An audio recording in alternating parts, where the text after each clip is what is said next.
Hə, şokoladdır. Nurla birlikdə yumurta manifesti eləyirik. Gəlin görək bizim yeni il mesajımız nədir? Açaq qızım. Kaç ata. Hə, şokoladı açaq. Gözlə sənin üçün də açsın.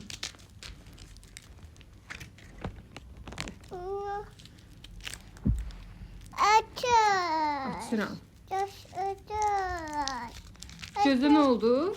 Açış var. Ulduz var. Birinci sənin yumurtanı açıram. Görək sənin manifestin nədir? Eta. Gəl mamanın yanına.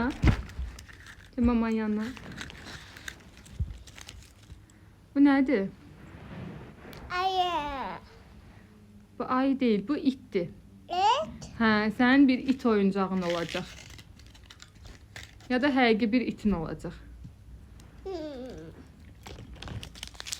Gözlə. Yeyirsən.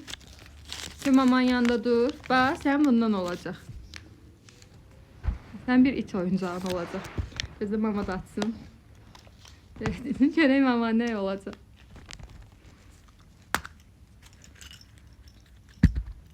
Bu isə balıq. Late. Balıq nədir? Balıq nə deməkdir? Balıq da yox, balina, yunus. Bu nədir Nur? Nə deməkdir? Səyahətlərə çıxacaq. Bunu da belə yorumlayaq, belə yazaq.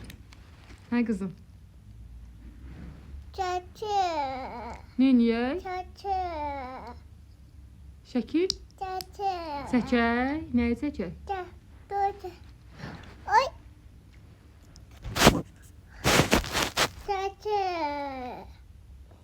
Yedin?